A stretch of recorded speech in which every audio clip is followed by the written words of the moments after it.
Hello, collective. So, tingnan natin yung mangyayari sa'yo this year, okay? So, ang overall na energy is entrapment. So, kung kanino man to, ito ay guides lamang. At kung hindi ito yung sitwasyon mo sa ngayon, wag natin ipilit, okay? Baka kailanganin mo to in your future or baka para sa malapit mo. Yung ngayon, ang energy mo is connected ka sa isang, sabihin natin social media, tapos naghahanap ka ng proof, hindi, I'm not sure, tapos wala kang tinitake na action as of now. So, ngayong araw na to, tune in ka, ito ay timeless reading, so ginawa ko to ng halimbawa, ngayon January 1, 2025, pero kung mapanood mo to ng in the future, para sa'yo to. Kung today ang energy mo is nakatutok ka sa internet, naghahanap ka ng proof at wala kang ginagawang action, pero ang tingin ka dito sa entrapment na to, ibig sabihin parang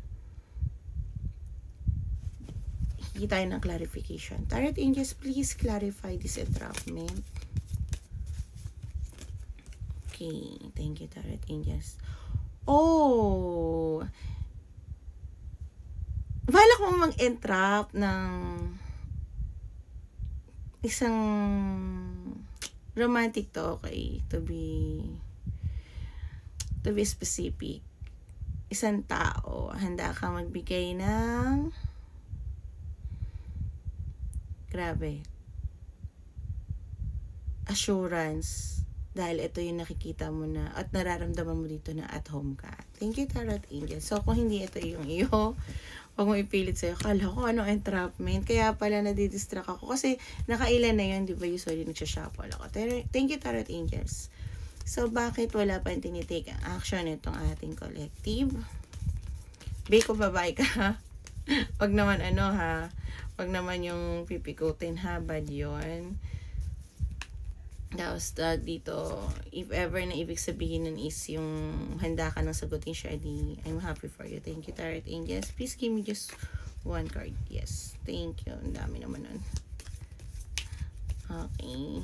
Bakit wala pa nga? Ay, wait. Okay, kulang pa. Ay, hindi. Dalawa na siya.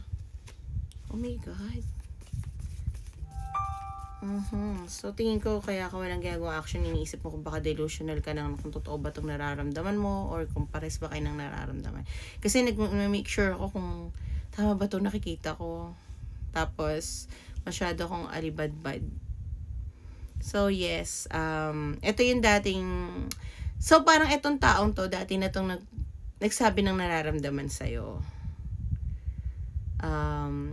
Oo, may nararamdaman ka pero you're not sure. Parang familiar lang yung pakiramdam mo. So, ang ginawa mo parang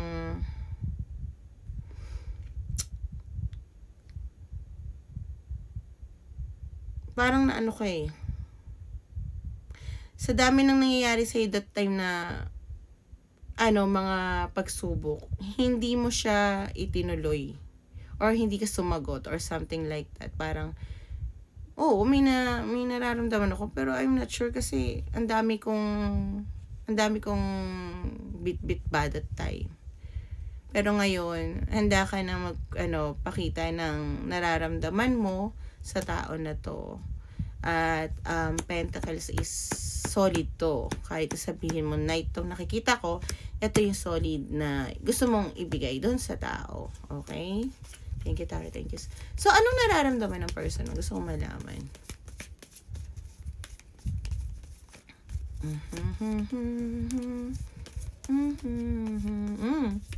So, parang you are my sunshine. So, tingin ko nararamdaman ng person mo or nararamdaman mo is parang siya yung sunshine mo pagkating malungkot ka.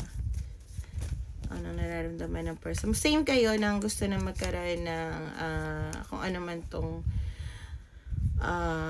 kung ano man yung balak nyo. Gusto niya din ibigay sa'yo kung ano yung ibibigay mo sa kanya. Yan ang tingin ko rito. At gusto niya lang malaman yung totoo mula sa'yo. Libra, significant dito.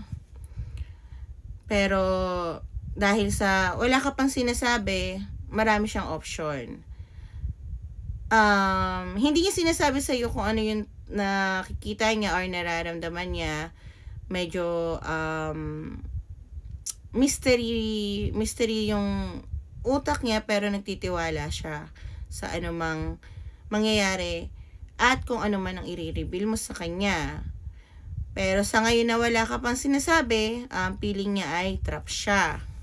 Thank you, Tarot Angel. So, ano ang mangyayari kung, syempre, kung sasabihin mo yung nararamdaman mo na or na, oy, may potential to, ayan.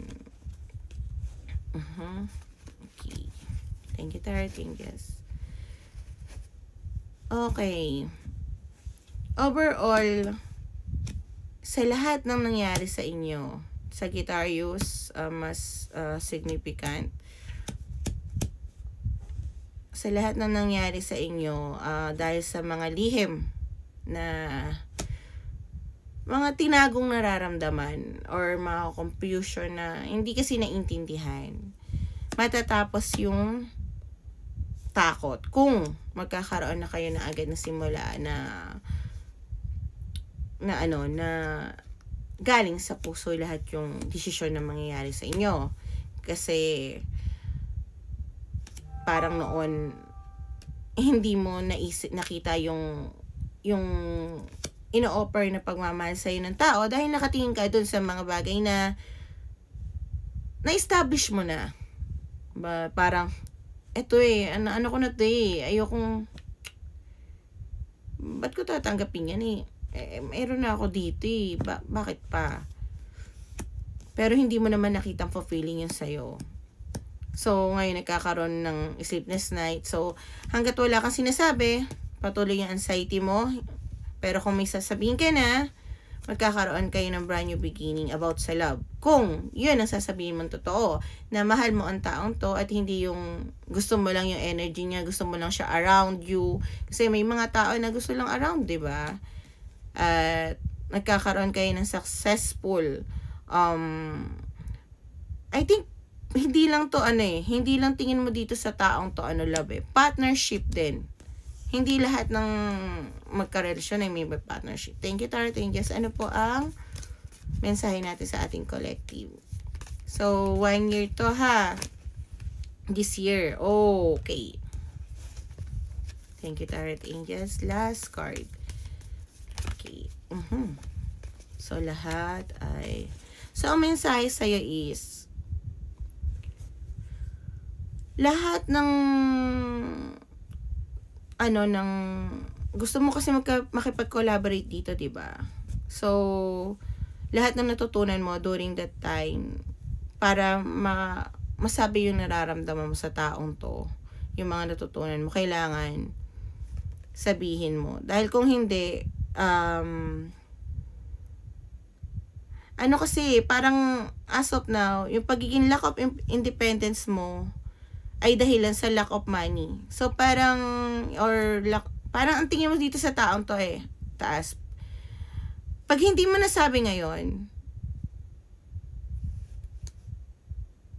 babalik ka lang sa dating cycle. Kung gusto mo ng teamwork overall,